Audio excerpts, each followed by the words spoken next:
నమస్కారం. ప్రేక్షకులందరికీ మకర సంక్రాంతి పర్వదిన శుభాకాంక్షలు. సూర్యుడు ఒక రాశిలో నుంచి ఇంకొక రాశిలోకి ప్రవేశిస్తే దాన్ని సంక్రమణం లేదా సంక్రాంతి అనే పేరుతో పిలుస్తారు. సూర్యుడు మకర రాశిలోకి ప్రవేశిస్తే దాన్ని మకర సంక్రమణం లేదా మకర సంక్రాంతి అనే పేరుతో పిలుస్తారు. సంక్రాంతి అంటే మంచి అభ్యుదయ భావాలు కలిగిన పండుగ అని అర్థం. సూర్యుడు భూమధ్యరేఖకు ఉత్తర దిక్కున ఉంటే దాన్ని ఉత్తరాయణమని, సూర్యుడు భూమధ్యరేఖకు దక్షిణ దిక్కున ఉంటే దాన్ని దక్షిణాయనమని పిలుస్తారు. సంక్రాంతి నుంచి సూర్యభగవానుడు భూమధ్యరేఖకు ఉత్తర దిక్కు వైపు ఉంటాడు కాబట్టి దీన్ని ఉత్తరాయణ పుణ్యకాలం అనే పేరుతో పిలుస్తారు. సంక్రాంతి నుంచి ఉత్తరాయణ పుణ్యకాలం ప్రారంభమవుతుంది కాబట్టి ఇది దేవతలకు పగలు కాబట్టి సంక్రాంతి నుంచి చేసే దైవారాధనకు, దైవ అర్చనకు విశేషమైన ప్రాధాన్యత ఉంది. సంక్రాంతి పర్వదినం నాడు ప్రతి ఒక్కరూ కూడా నల్ల నువ్వుల పిండితో నలుగు పెట్టుకొని స్నానాన్ని ఆచరించాలి.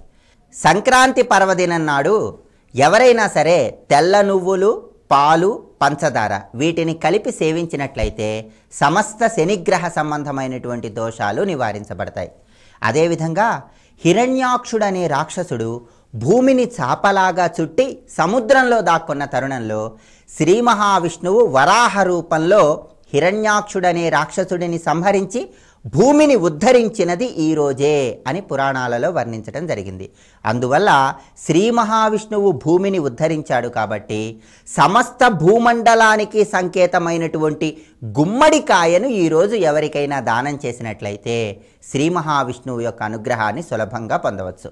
అందువల్లే శాస్త్రాలలో కూష్మాండే బహుబీజాని బలపుష్టి ప్రవర్ధనం యస్మాదస్య ప్రదానేన అవహశాంతి ప్రయచ్చమే అన్నారు. అంటే ఎవరైతే సంక్రాంతి పర్వదినం నాడు కూష్మాండం గుమ్మడికాయను దానం చేస్తారో బలపుష్టి ప్రవర్ధనం, బలము, పుష్టి, తేజస్సు అన్నీ కూడా పెరుగుతాయి. అలాగే ఈరోజు కూరలలో గుమ్మడికాయ కూరను వండుకొని తిన్నట్లయితే స్త్రీలలో సంతానపరమైనటువంటి దోషాలన్నీ కూడా నివారించబడతాయి. ఈ సంక్రాంతి నుంచి సూర్యుడు ఉత్తరాయణ పుణ్యకాలంలోకి ప్రవేశిస్తున్నాడు కాబట్టి ఎక్కడో ఆకాశంలో ఉన్నటువంటి సూర్యభగవానుడికి స్వాగతం పలుకుతూ గాలిపటాలను ఎగరవేస్తూ సూర్యుడి యొక్క అనుగ్రహం కోసం ఒక శ్లోకాన్ని చదువుకోవాలి. ఆ శ్లోకం ఏంటో ఇప్పుడు మనం చూద్దాం. విశ్వేశం విశ్వకర్తారం మహాతేజ ప్రదీపకం మహాపాపహరం దేవం తం సూర్యం ప్రణమామ్యహం.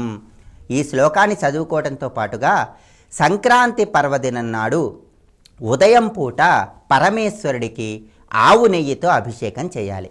అలాగే పరమేశ్వరుణ్ణి పద్మాలతో పూజించాలి. పరమేశ్వరుణ్ణి నువ్వులు, బియ్యం కలిపి సంక్రాంతి పర్వదినం నాడు ఉదయం సమయంలో పూజించాలి.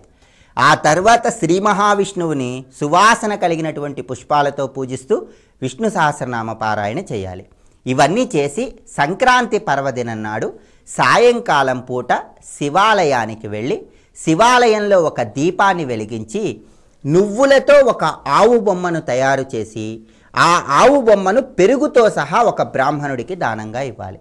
అలా దానంగా ఇచ్చేటప్పుడు మంత్రశాస్త్రపరంగా ఒక శ్లోకాన్ని చదువుకోవాలి. ఆ శ్లోకం ఏంటో ఇప్పుడు మనం చూద్దాం. ధేనుం తిలమయీం రాజన్ దద్యాత్ యశ్చోత్తరాయణే సర్వాన్ కామనవాప్నోతి విందతే పరమం సుఖం.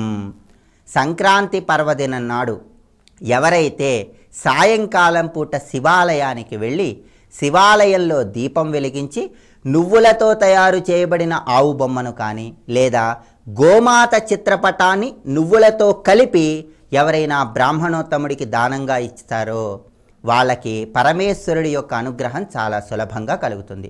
ఆ విధంగా దానం ఇవ్వటంతో పాటుగా బ్రాహ్మణోత్తముడికి ఈరోజు పెరుగును కూడా దానంగా ఇవ్వాలి. ఇలా చేస్తే సమస్త గ్రహ సంబంధమైనటువంటి దోషాలు నివారించబడి గ్రహాల యొక్క పరిపూర్ణమైన అనుగ్రహం సులభంగా కలుగుతుంది.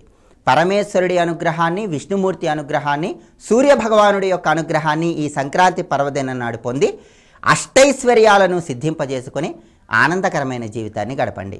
ఇప్పుడు శుభదినం అనే అంశంలో ఈనాటి విశేషం ఏమిటో, ఈనాడు ముఖ్యంగా ఆచరించవలసిన విధి విధానాలు ఏంటో పరిశీలిద్దాం. సర్వే జనాః సుఖినో భవంతు.